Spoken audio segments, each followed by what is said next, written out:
we're going to go ahead and we'll get started in just a moment.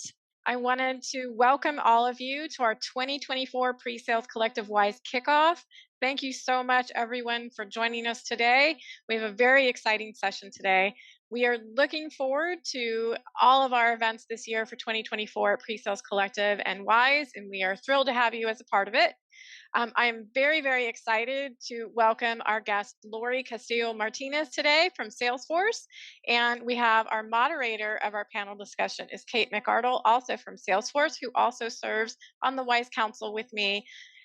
If we're anything WISE related, please don't hesitate to reach out to any of us on the WISE channel on Slack. I hope you enjoy the session today. At the end of today's session, we will be sharing a survey with all of you to learn more about what you're looking for from Pre-Sales Collective WISE this year. Thank you, everyone, for joining us, and have a great discussion, Kate and Lori. Thanks for being here, Lori. Thanks for having me. Thanks, Wendy. So hello, everyone. I am Kate McArdle. As Wendy mentioned, I work for Salesforce. I lead our Service Cloud Solutions team and been at Salesforce for about 12 years, been in solution engineering my whole career. I'm not telling you how long that is. And also have the honor to be the co-founder of Wise back in 2016. I am overjoyed to be here with Lori Castillo Martinez today. Lori is our Chief Equality Officer at Salesforce. She's an EVP. She runs a team that is very focused on driving diversity and inclusion inside Salesforce. She sets aggressive goals for the company and then runs programs to help make sure that we're meeting them. So again, welcome, Lori, and thank you for being here with us. Thanks for having me. I had the opportunity to connect with Wise at several events, including Dreamforce this past year. And when the invitation came in, this was definitely a group I wanted to make sure I connected with. So thanks for having me. Well, thanks. I think, we're going to get started with some questions that we have ahead. And for all of you here on the call, as you have questions with Lori, please put them either in our Slack channel or in the Q&A. So let's start with this. Lori, I'm really appreciative of everything that you do for equality at Salesforce. Can you just talk to us a little bit about your journey and how you got into this place, this role? We just love to learn more about you and who you are. Absolutely. Well, thank you. So I would say my background is a little bit non-traditional in many ways. I have spent my career in technology. I've spent my career in healthcare. I sit in San Francisco Bay Area today, which is where I'm from. But I spent a year in Stuttgart, Germany, and I spent 3 years in London. And I would say my career has been probably what I'd call a career mosaic. I have been in HR, I've been in finance, I've been in legal, I've been in business operations roles. As I've mentioned, I've been in different industries. And so part of it is I like to follow interesting work. And I would say from a risk-taking perspective, I try to look for those opportunities where sometimes you just have to say yes and go for it. And so a lot of my career, if I use maybe my first career pivot as an example, I was in the HR organization. And it was around 2001, and some of you may remember some of the scandals of WorldCom and Enron. And I was at Intel Corporation at the time, in internal audit, and they said, "Hey, you get on well with the lawyers. Can you go figure out this whole Sarbanes-Oxley, fraud, corruption, codes of conduct, legal and compliance?" And I just said yes. And it was a brand new industry. And I was one of the first folks in that industry to do that really interesting body of work. Ended up focusing on everything from corporate investigations to building out great policies, programs, processes, to really focusing on culture. And was able to do that work at several companies, culminating in my last compliance and ethics job at McKesson Corporation, where I was able to be a part of the landing team of a pretty sizable acquisition they had done in Europe, really putting to test all of this compliance and ethics knowledge in a go-to-market model. And And it was really interesting because I would say my career has also been this notion of leaning in and leaning back. And so I'll call it my leaning back moment when I came to Salesforce, although my husband teases me about that all the time. He said, "You're leaning back, Lori, is not everybody else is leaning back." But I had a moment where I said, okay, I want to go back to the Bay Area. We had been in Europe for 4 years, and 3 years, the family had been there for 3 years. And I needed to go back to the Bay Area. And so I took a role, which was a little bit smaller than the role I had had in Europe.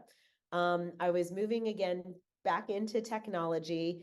But it was really important. My boys were high schoolers. They wanted to come back to the Bay Area. And so I said, okay, I'm going to give this company Salesforce, this whole tower that was built while I lived outside of the country, give them a go. I just saw them on the news focused on gender equality. They were looking for someone to bring accountability to the organization in the form of employee relations. And so in 2018, I joined the organization. Again, another moment of I needed to prioritize my family, but also equally wanted to make sure I wasn't losing momentum in my career. Salesforce felt like the right place where I could balance that and take on a new and interesting different pivot, a lateral move in this career mosaic. And then similarly, as I was at Salesforce, I started working very closely with our Office of Equality. I was doing the policy, the process, the systems, really looking at where we needed to break and redesign some systems to truly operationalize equality. Our Office of Equality leader retired, and our co-CEO at the time said, "Hey, how about you bring the front of the house and the back of the house together and really start bringing this work to life to operationalize equality. So what we say is what we do." And that's what I've been doing for about the last 3 years. And, again, I didn't necessarily spend my career in DE&I, but it was this real collection of experiences, industries, really seeing how this work plays out in multiple cultures and through multiple policies and processes that brought me to where I am today. I love that. By the way, I'm gonna steal the whole sometimes you just have to say yes to inspire my team now and then. And leaning back, I like that instead of like some people refer to it as, sidestepping or taking a step back or, anything, but I like that leaning back. I think that's, it's an important message. I think some of us have the tendency to lean in too far, and sometimes it is the right moment to lean back. I love that. Careers are long. We have lots of time. And I think you just shown everybody here on this call that you can take a lot of different paths to get to a place of just great impact.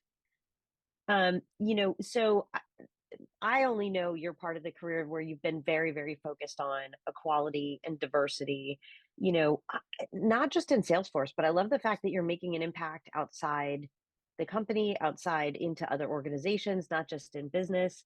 You know, I guess I just love your perspective on, why you think equality is so important and what its impact can be and should be on business. Yeah, it's interesting because I think for me, and if I use again Salesforce as an example, Salesforce equality is a value. And I think for a lot of people, it's a value, right? It's something we stand for, something we believe in. I know for me, it's something I believe in, regardless of the role I'm in. Today, I'm in a formal role, but throughout my career, this has been something that's been important to me. And I think, first, when you're at a company that's aligned with your core values and aligned with what you do, it starts to shape your decisions and your actions and how you show up as a leader. And I think it's important. I also think sometimes people say, okay, diversity, equality, it's good for business. But what does that actually really mean? And so, what I would say is, and you'll find that I'm quite pragmatic. So I always bring it back to the data in research. That's some of my biz ops background I can't quite shed. But in this case, I think it makes a lot of sense for businesses, especially at a time for those of you who are based in the US, where you're starting to feel this push and pull around DE&I. And so what I would say is, there is plenty of research for decades showing that, when that employees prioritize companies who make these commitments around equality. There was actually a recent research that E&Y did talking about I think it was something like 63% of the respondents across many generations. So this is a multi-generational perspective. is that they want companies prioritize diversity, equity, and in particular inclusion. Gen Y or Gen Z, sorry, it goes up even higher. It's in the 73%, I think. And part of it is we spend a lot of time at work.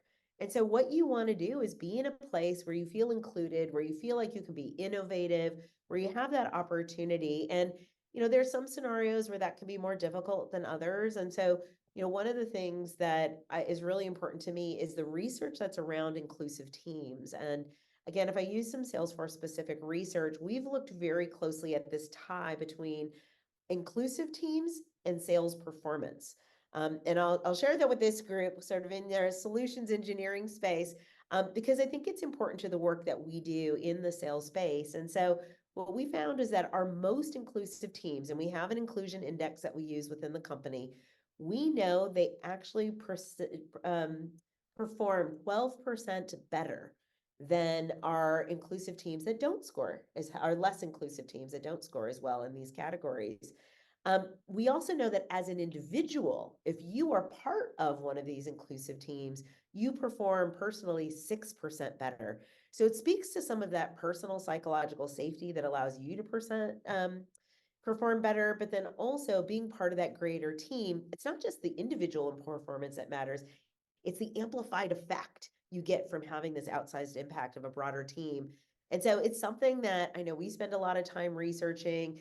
You can find studies out with McKinsey, Deloitte, EY. Many of them put this out there. And so, when you get some of those naysayers out there who say, this is an important topic, it really can be a differentiator. And it's something that's very simple to do in your culture.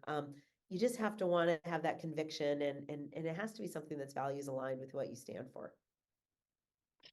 I think that's fantastic. I know personally, it's been something that it's a big part of why I joined Salesforce.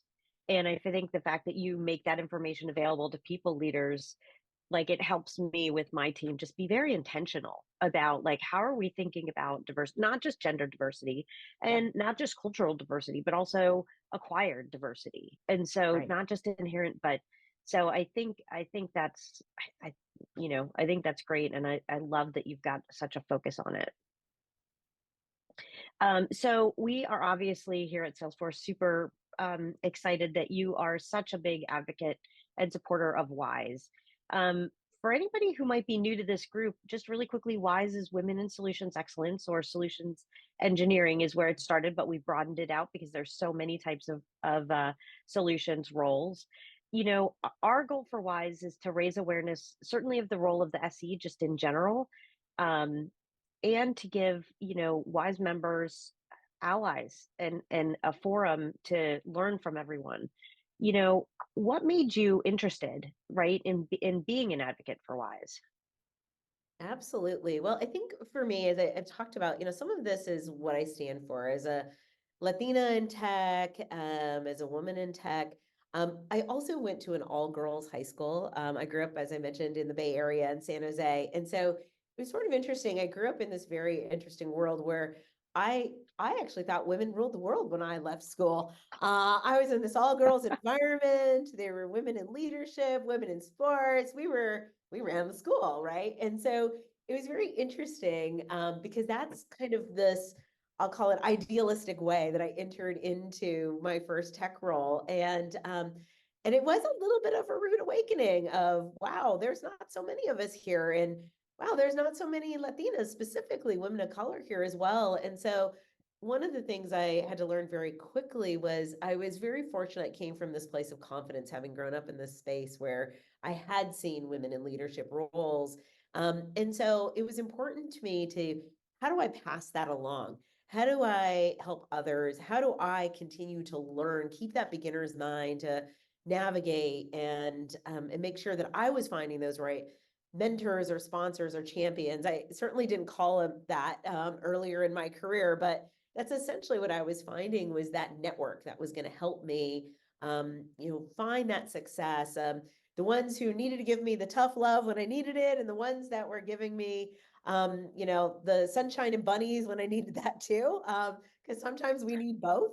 And one of the things that I was just really impressed with the WISE team, as I've gotten to know so many members, is just this community. And it was something that I wanted to contribute to and something that I wanted to be a part of. Because again, just this philosophical alignment of now in my role as a leader, one of the things I talk about a lot is all of us as leaders, when we get to these levels, we have to be prepared to put the ladder down for those behind us, right? How do we lift as we rise, so that we keep that momentum, we keep that those career mosaics going, we continue to support and help each other. And that's my commitment in my day job, whether I'm in this, again, formal role or not. I believe we all need to support and help each other in our careers. And so a lot of it is, how do we find those opportunities to help others? How do we have those personal board of directors from lots of different communities, some from maybe our functional roles or our companies, but also it's good to get to know people from different networks. How do we mash those networks together and get to know, people in finance with, I love that you expanded the name to Solutions Excellence, right? Widening that network so that you're able to make those connections. Because what I find is at different points in my career, I needed something a little different. Sometimes it was technical advice, and I really needed a mentor or somebody that was going to help me really move into a technical area. When I moved into this role, I'll be honest, I was not a very public person. My team teases me. I literally had 16 Twitter followers. And they said, no, you don't understand. You're actually going to have to like be out there on LinkedIn and connect with customers and connect with media. And I said, yeah, I don't do that.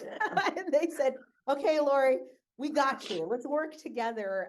And it was really amazing, the network of folks that rallied. And, again, now here I am 3 years later, that I feel like I can have a conversation like this. I can lean in with media. I can participate in events like Dreamforce, which again, given my history in compliance and ethics, I love my buddies in compliance and ethics, but we weren't asked too often. We were more likely to be deposed by the government than to be asked to go on a stage at Dreamforce. And so it was a real pivot. And for me, it was really important to have that expanded network that I could lean on, that could support. And those are all folks that, I continue to look at ways, this exchange of favors. How do we help each other? How do I help them in their career journeys and the things that they need to be successful? Sometimes very tactically, sometimes it's a conversation, sometimes it's a series of conversations, sometimes it's an introduction. But all of those things I think you can get from an organization like WISE, and connecting WISE through all of the different, external networks that you all are part of in addition to this one. I think that's great. Now I have a quick follow-up question. Which is more terrifying for you, being deposed by the government or being on stage at Dreamforce? Oh, I'm going to say being on stage at Dreamforce. I had a feeling you were going to say that. That's pretty funny. That's funny. So, having gotten to know a little bit about WISE, what else do you think that WISE members can be doing to make an impact? Yeah, I think, some of this is, there isn't, one of the things I like to dispel when I'm on panels like this is there isn't really a secret sauce or secret message. A lot of what we need to do, like I firmly believe that each and every day, every one of us has an opportunity to make sure someone feels included, to lift somebody up, to move progress forward. There's lots of programs, there's lots of ways to accelerate things, but a lot of times it's the small motions. It's an invitation to a meeting. It might be supporting somebody's point of view on a big deal. It might be giving somebody feedback that helps them tweak their solution so that it's that much better for the customer. It's actually in those small moments that I actually think we can have the greatest impact. And so it really is about opening those doors, making those connections within our networks, celebrating each other's strengths. But also there's one thing, there's a mantra, and Kate, you might remember this. We brought a few of our senior leaders together last year, and we had this I don't know if it's a motto or an ethos that we tried to create amongst our senior level women, which was take the call and tell the story.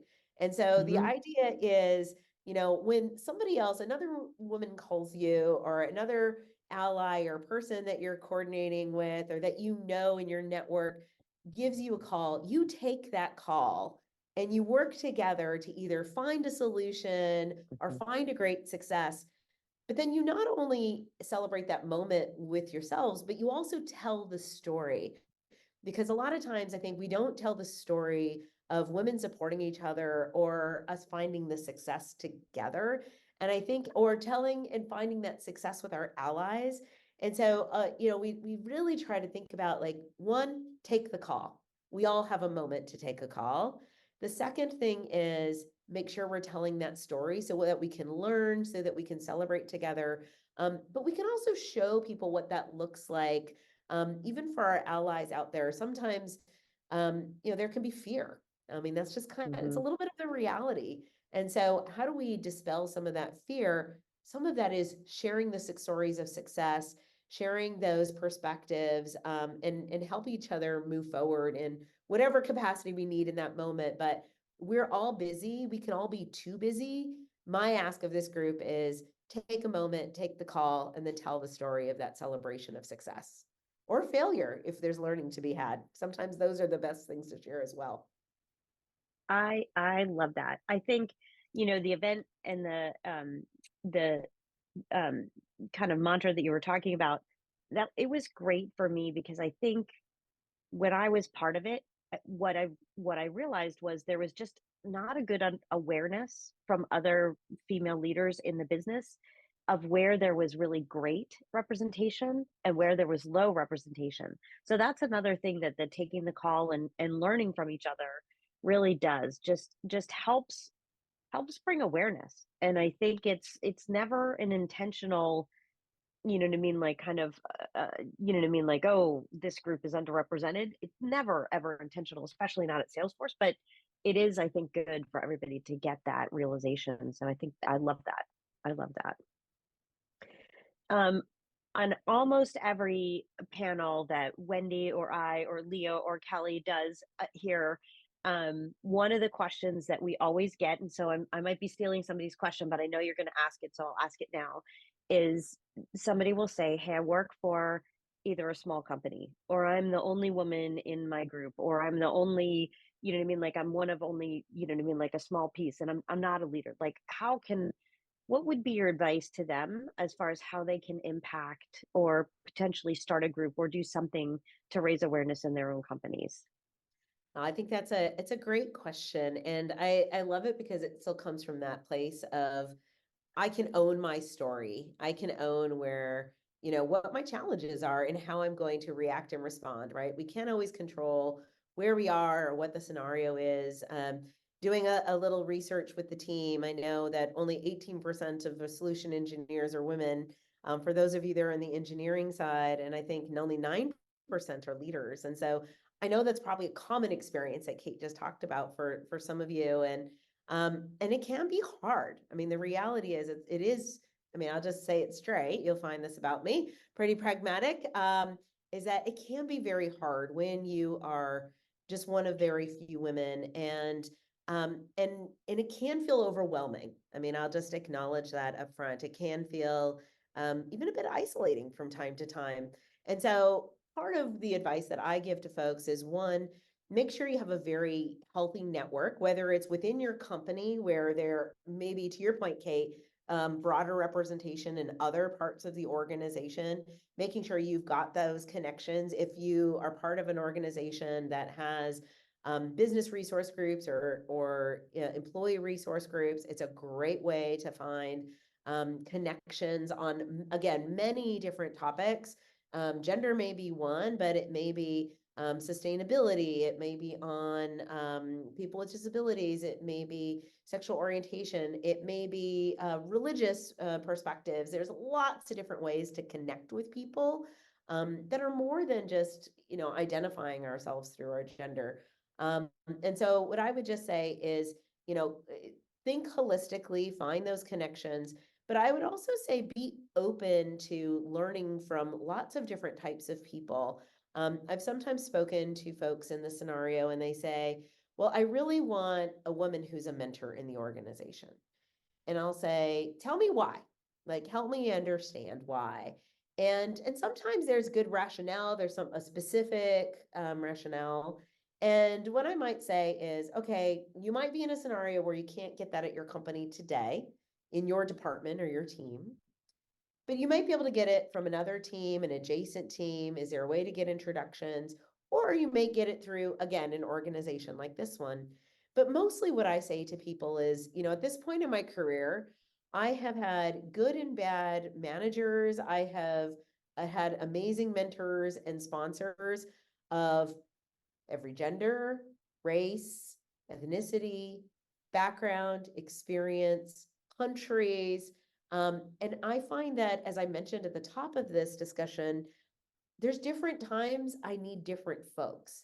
And so sometimes it's about how do we open our aperture to be curious about where we might be able to learn, because we might just be surprised who our champions and our sponsors might be that we didn't expect. I've had that happen to me time and time again in my career. And I just encourage folks to really open that up and say, where and how can I learn? I also think it's important to, again, think about your values alignment with your companies and with your teams, and then ask questions about the strategies of your organizations. These are great questions for you to pose to your leadership around what is your strategy? How are you thinking about inclusion? What are ways that we as a company are measuring this? Just to give a small plug, what you'll see on that equality, I saw somebody posted the equality website out there. What you'll see out there is, we have a 5-part strategy around advancing representation, focusing on experience. So these questions that we're talking about now, designing intentional systems, because, look, it's not just about fixing the women or fixing the people of color. We want to make sure we're very intentional about where we're operating. And there are a few systems out there that we can probably break and redesign so that they're designed for more of us to create and open more doors for the work that we want to do. Many of us are also part of global companies. So how do we localize and really thinking about what career or how culture can impact representation and people's experiences in the workplace, especially for those of you who are part of global teams or working with customers all around the world. And then how do we engage our stakeholders? One of the things that's really important is Salesforce is not perfect at all. We try it. I think we do a few things really well, but we, like many companies, like many humans, are not perfect. And so it's really important to engage stakeholders, get many different perspectives, and find ways for us to go together for impact. How do we actually lock arms and really make a difference? And so we spend time, whether it's with the gender policy directors and leaders that are part of the US government. We are connected with pledges around workforce development in countries like India and in Latin America. And we find ways to share those best practices. Because again, I think the winning here isn't going to be, how do we isolate and solve one small issue, but how do we then take that, tell the story, lock our arms, and go together to have that greater impact. And I think, again, I'm giving the example within the space of equality, but this is something that we can do in all of our roles to have that, again, greater impact, greater excellence in the work that we do day to day. Yeah, I think that's great advice. And I think, especially, solution engineers, people in solutions, to Lori's point, we have a lot of stakeholders. We have a lot of stakeholder groups. And so if you are a person who are somebody put in the chat there, they're the single female engineer in their group or whatever, you're going to have to look outside your group, right, to start getting the support, and to Lori's point, even outside the company. So I think it's start with what you're trying to solve. That's a big thing. SEs do that great. What's the problem you're trying to solve? Are you looking for the network, that kind of a thing, or are you looking to actually impact change? So I saw a bunch of people kind of commenting on the stats. So the pre-sales collective stats are 18% females in solution engineering and 9% are women for solution engineering. At Salesforce, our numbers are higher. That's exactly, by the way, where we started when we started Wise. And so it's just, you got to dig in, you got to try and figure out what are you trying to solve. And what I will say is I'd be shocked if you don't get all the help. To Lori's point, you're going to get stakeholders. The people who are going to be your stakeholders are going to be surprising. And the other big point that she made that I just want to really underscore is don't just look for women sponsorships, right? If we all need a female mentor and you've only got a handful, that person isn't going to have much time for their day-to-day job. You need to expand outside and really think about what are you looking for in your support. So thank you for that, Lori. I think that's great. So, I'm about to open it up here to some of the things in the chat, but, I'd love to hear what's something really surprising that you've learned or seen in your journey, either in your current role or just, in your career journey. I think for me, there's two things that I guess I've learned at this point. So early in my career, I family, married for 25 years. I have two sons that are 19 and 22. But early in my career, I would say I was very focused on, oh my gosh, I have to hurry up. I have to be here. There was like this like urgency around career progression and really thinking about how I could go faster, further, just really a lot of conviction about speed of my career. And I think what surprised me now at this point, when I look back at some of those experiences, I think about how I rushed back from maternity leave, or how, my kids tease me still to this day, those moments where, they're like, oh, always the last one being picked up. And I think about those things and think about like, what do I know now that I wish I knew then? And I think what I said it a little bit earlier, which is careers are long. And by the way, nobody remembers how long I was out of maternity leave. It didn't impact my ability to have progress.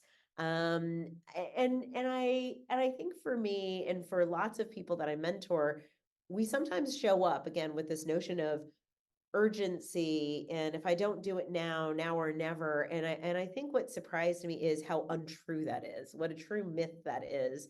And that, again, even when I felt like I was leaning back in my career, like I said, my family would tell you those have been my greatest moments of moving forward. And I think sometimes it was because I put myself in new environments with new opportunities.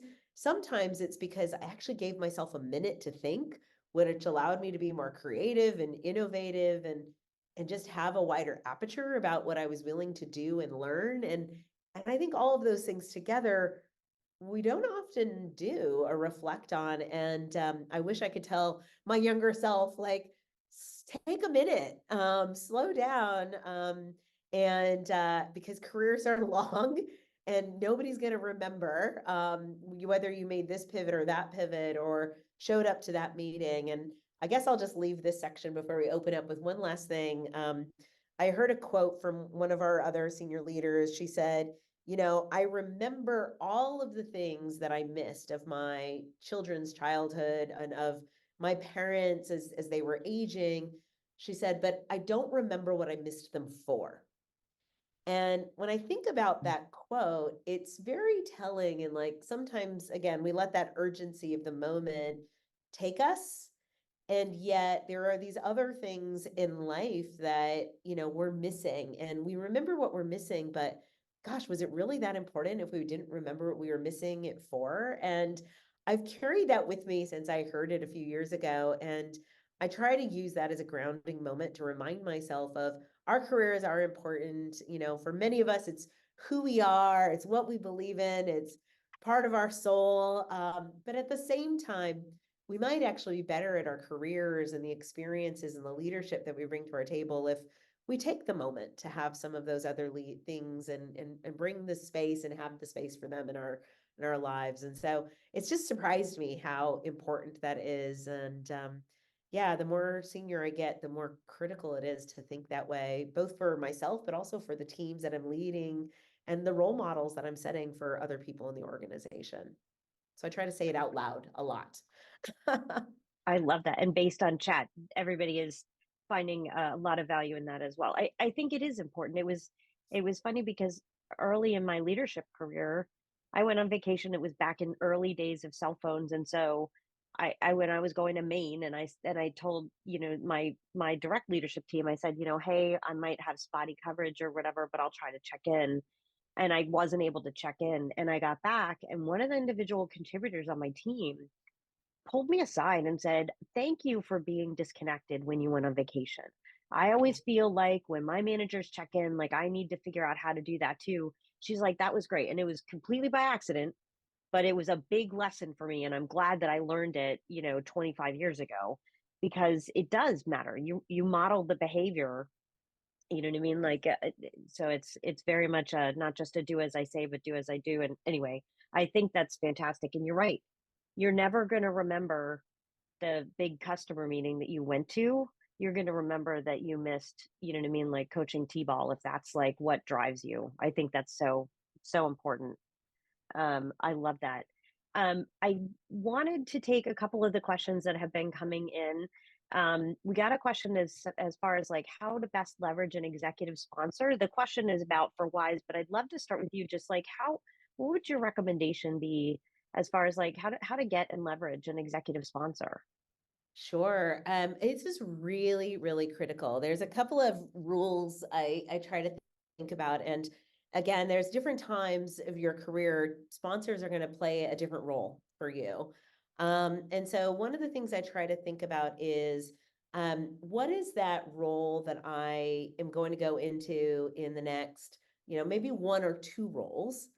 And how do I find somebody that's at that one or two levels above where I am that's going to help me understand what it takes to navigate at that next level? And so being really intentional about what I want out of it has made a really big difference in terms of who and how I spend our time. Again, if we're going to take time for these little moments, it means we've got to prioritize even sponsors and how we spend our time with sponsors. The other thing I think about is what can I give to this sponsor? What can they learn from me as much as I can learn from them? And because I do think it's a relationship.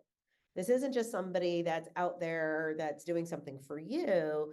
In the best sponsorship relationships that I have, it's an exchange of favors. It's supporting each other. And there are things that I coach, advise, and support my sponsors on as much as they coach and advise and support me. And so one, being really clear about what your objective is. Why that person and why now, I think is really critical. And then two, really being thoughtful about what you're going to share with that person as much as, again, your objectives that you're going to get from them. And then I would say the other thing is don't put too much pressure on yourself for somebody to be immediately a sponsor.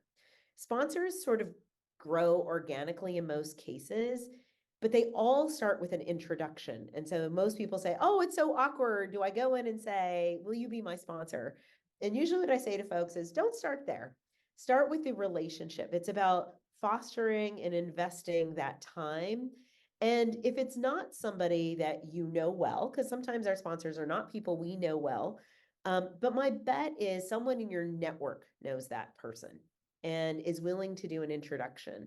And I would say most people are willing to have an initial coffee chat to get to know someone, or you might be at an event and you can make an introduction. And in those moments, it really matters. Be prepared. Be thoughtful about, again, what you need, what you're looking for. The end game of that first conversation isn't be my sponsor. The end game of that first conversation is, wow, is this person I have a connection with? Is this somebody that I can learn from? Is this somebody that I can share some of my perspectives with, that they can learn something from me? And you invest in those relationships. I know I have people that I sponsor that, I said, "Oh, I'm trying to figure out this connection between equality and AI." if anybody sees articles out there, and one of my sponsees, she sends me articles probably once every couple of weeks, because she remembered from our conversation that this is something I wanted to learn. And so we've only talked, I would say, maybe 3 times a year. But on Clockwork, I get an article from her that she thinks might be helpful for me because she's taken the time to get to know me, something that's important. And then I will tell you, every time I get that article, I think of her and it reminds me, oh, I need to catch up. What is she doing? Let me go check out her LinkedIn. Let me see what's happening. Oh, you know what? I saw her manager the other day. I'm going to find out what's the latest work that person's doing. And it just, again, it kind of keeps it top of mind. She also sends me little updates, like once a quarter of like, hey, here's what I'm doing. Here's some great stuff that I've been working on. And sometimes that'll spark a conversation of, hey, let's get together. I also, as a sponsor, leave my door open and say to her, like, we'll have these set times. We meet a few times a year, but if you need me or if we're going to be in the same location, let's grab each other. Let's see each other at Dreamforce. Let's see each other when you see that I'm traveling in New York, or we're going to connect in a certain location. And so it's all of those little moments, right, that build a relationship, that create that's that real organic, meaningful sponsorship relationship that ultimately results in that sponsor really being the one that's advocating or speaking on your behalf in those rooms where you aren't. And that's why I talk about it's really important to find somebody that's a couple levels above, because it's usually that person that's looking at the macro organization and making decisions about those opportunities for the organization in the future. And when they've got you in mind, they're the ones that are going to say, hey, have you talked to Kate? I know Kate's done some great work in this space over the last year. You might want to reach out to her. And if you don't know her, you should get to know her. And sometimes it's something that simple and small that can really drive a really meaningful sponsor relationship. I think that's great. And I couldn't agree with you more. And just to kind of tie it to if you're looking for an executive sponsor for like a WISE program in your company, the same things apply. There's a lot that you have to offer to an executive sponsor, and be thoughtful about who you're looking for sponsorship and why, because it's really easy to say yes when you say, I see that you're an amazing public speaker. You do an incredible job of overcoming objections, or whatever it is that you admire in that person, and say, that's an area that I'm trying to work on or that is important for my group. Would you be willing to share that? Now it's an easier thing when you're setting expectations about what you're trying to get out of the relationship, to build the relationship. And it's easier for that exec sponsor to say yes. The other thing that I'll just say from a WISE perspective is don't go in just assuming you're going to have one executive sponsor. You can have one executive sponsor, but really think about getting a steering committee or something so that your executive sponsor um, is there to advocate for you, learn from you. You know what I mean? Like, see things across, make the connections, as Lori mentioned, but maybe doesn't have to be as engaged in the day to day, because depending on how high you're trying to go, they're going to have, um, limited bandwidth. So just be thoughtful about where you're going. And again, think outside of just solutions and just sales when you're looking at it. When we put together our executive sponsor and our steering committee, we're thinking not only what can that committee bring us, but what can we bring them. Lori's example about AI is perfect. We are a group that we have to go and we have to kind of be ready for anything in front of a customer. And so we're all really good at learning things quickly, distilling a lot of information into something that is could be shared with somebody else. That, even though all of you have this same skill, you don't realize it, but it's a unique skill. It's what draws us to be SEs, and it can really help different people in your organization. So be sure to be thinking about what's my superpower that I could bring to somebody else, and don't overlook the things that you take for granted that you do in an amazing way every day. Yeah, I think one other thing I would add to it is I think a lot of times people want their sponsors to be really senior. And what I would say is really think about the 2 level above, because so for example, I've had somebody who maybe was a first time manager say, Lori, I'd really like you to be my sponsor. And I said, it's great to get to know you, but I'm actually not going to be in the rooms where the decisions about your career are being made. That's going to be at a director level, because they're your manager of managers. And so sometimes senior isn't always better. The best sponsors are really those ones that, again, are a couple of levels above, because that's where the decisions about your career are being made. And again, to Kate's point, depending on where you are in your career, it's going to be different levels. But I would just say if you're earlier mid-career, it may not always be the most senior person in your organization that is your best ally or your best sponsor. It really are those people that are in that space where you want to take your career next. Yeah. Yeah. Or the other place that I find so much value is just there's parts of our organization that I didn't know existed. And I'll run into people like in a training class or something. And I love to just spend time getting to know them because you don't know where your next career role is. That's the other great thing about being an SE. Our paths are not preset. There's so many different ways to grow your career. So we got an interesting question, and it's a good question, and I don't know that we have a policy. The situation is this person had a customer or a prospect actually say, I see that the SE you're bringing is a woman. You're going to need to bring a man too because women aren't technical enough, or something along those lines. Ooh. And whether or not we have any sort of policy or advice, you know what I mean, like kind of in how to approach that, because this is obviously not somebody who's met the person yet, but just has a preconceived notion. I'd love to hear if we run into this and kind of what our stance is. Yeah. Wow. Okay. I saw someone put that in the chat, and I think that's my reaction too.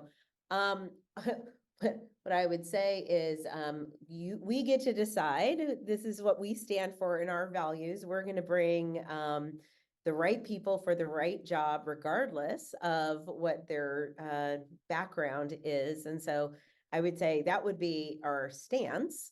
What I can say is that we've had some examples where we've had amazing allies and people who are part of those account teams really defend and support, and sometimes even report those kinds of comments back to the companies.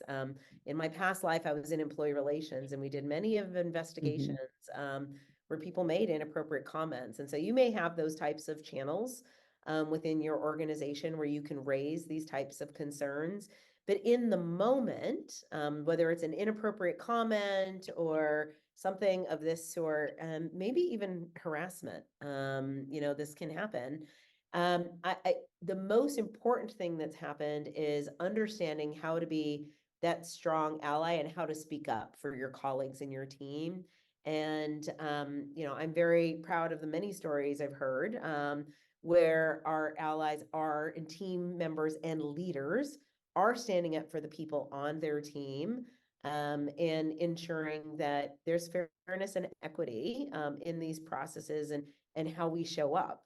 I've also seen the opposite side where you have a head of procurement or a CIO who is a woman or person of color saying, why are you showing up without any diversity on the team? Everybody looks the same on your team. I'd like to know that you understand my customer base, and my customer base is pretty diverse. And so I'd like to better see that. And so I think we have to be willing to, this is a moment to lean in and speak up or out. If you're a manager out there, this is where we use our position and our voice. Obviously, we have to be delicate. This is with, customers and partners. But again, I think there's a lot of different channels. The point is that we need to have accountability, and that we need to make sure that we're balancing all of that out in the fields, because otherwise it isn't an inclusive environment. These have to be things that we're willing to do. Yeah, yeah. And I think too, awareness. I think that we all take for granted that our male allies realize that some of these things happen to us. And what you'll find is anytime you share a story with your counterparts who are male allies in sales, in leadership, and with your fellow SEs, they're going to be surprised. It used to happen to me. I'd be presenting a very long, very technical demo and presentation, and the customer would have a technical question, and they would invariably swivel their head to my male AE in the room. Thankfully, I work at Salesforce, and he'd be like, "I don't know. Kate is the expert. You need to, like, let's get her opinion." But when I tell that story to an audience of men, they're like, "Oh my God, that really happens?" And I bet you every single one of you could pop in the chat 4 examples of something very similar. And so I think, it does need to be about, like, look, this is our value. We're bringing um, you know what I mean? Like the right team to the meeting. We're bringing the people who are qualified to have this conversation, either because of their industry background, their domain expertise, whatever, and just make sure that the customer understands. I've I've had that same thing when people say, "Oh, I don't want this person, they have an accent." Well, that's not very inclusive. And if it, and you can ask the question, is it that somebody's speaking too quickly? We can work on that, but it can't just be because there's, a gender issue or a color or accent. So yeah, it's a tough one for sure.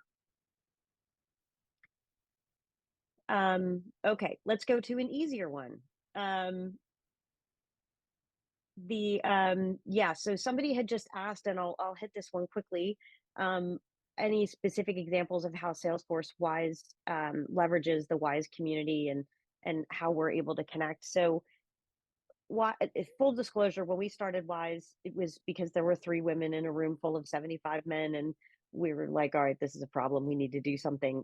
And we reached out to our to the women on our teams, and they were like, oh, there's more women here than at the last 5 places I worked. I didn't realize it was a problem. So we started very informally, but we did start with virtual sessions. We do a lot of panels where people get introduced to either people in different types of roles or different types of leaders. Through the years, we've gotten much more.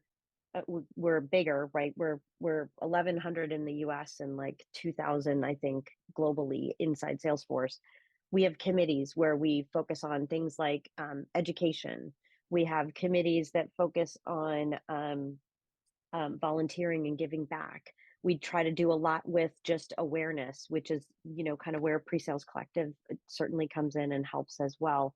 So what I would say is, one of the things we're going to do at the end of this is we're going to ask you all to take the survey and make your voice heard about what you need from events like these.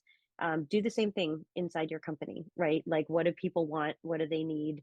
And so as we hear from our members, we kind of design strategies. We have a whole mentorship program, which has actually been adopted by our employee success group, and is now made available to the entire company. So just really think about what you're trying to solve. We have a great thing every year. We do our version of Shark Tank, where we get teams together and they compete about a specific issue. So it's a great, kind of a low risk way to practice your executive presentation skills, because we get senior execs to be the judges. And it's a great way for people who are not on teams together to collaborate and get to know one another. So I think the biggest learnings that we have for any kind of virtual thing is, you can't just say, hey, these 5 people are going to be a mini team and get together and talk. You need to have like a focus point of what are they going to talk about, because otherwise they'll meet once, they'll love it, and they'll never get together again.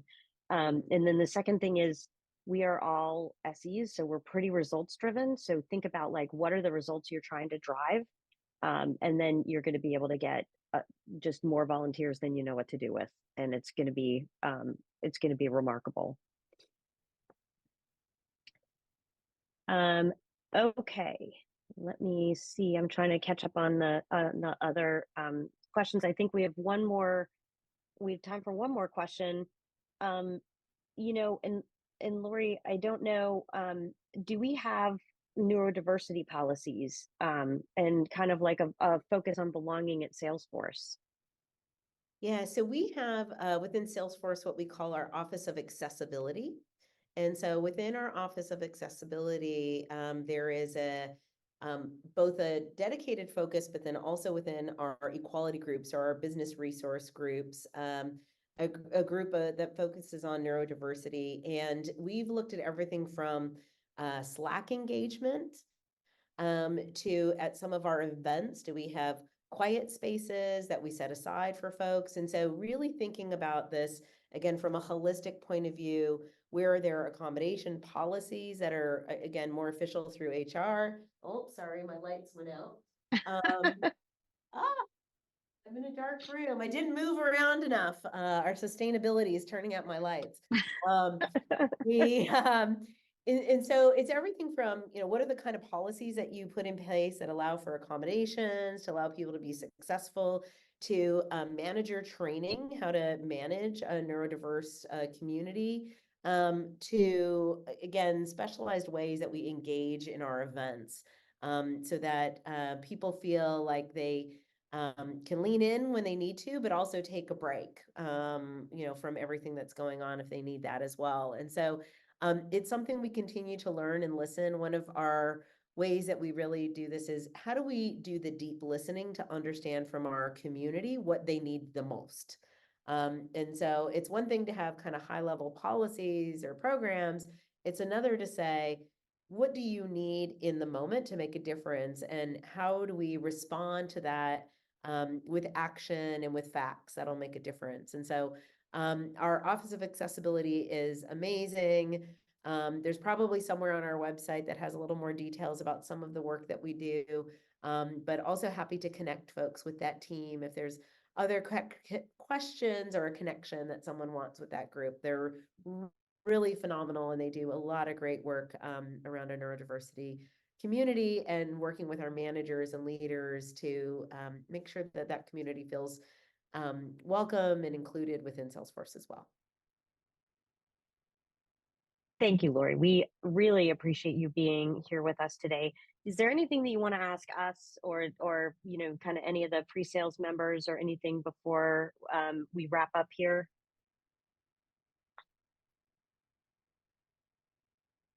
Okay.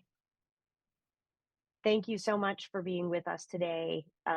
I appreciate it personally, and I know everybody here asking some great questions appreciates it. Those of you who ask questions, will get you more answers in Slack for anything that we weren't able to cover.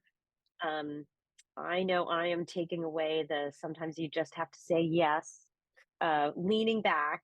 And I think the reminder about lifting up others as we go is important. And I don't care where you are in the organization. I think that's so important. And like I kind of, like, I'm summarizing your section there, that like you're going to help that person see their own superpower. So make sure that that person is aware that you see that as a superpower. You're out there promoting them. They may not be may not be aware that it's a superpower because they do it innately. So just so thankful that you took time with us today. I think everybody got a lot out of it. We are going to be posting the survey link in the chat. I'm going to encourage everybody to take the survey and tell us what you want out of the WISE community from PreSales Collective this year. I don't think Lori can come to all of our meetings, but other than Lori coming to all of our meetings, what else would you like to see? Because those of us on the advisory board want to make sure that you're getting the most value from this group. And again, Lori, thank you for this. Really appreciate it. And everybody have a great rest of your day. Thank you for having me.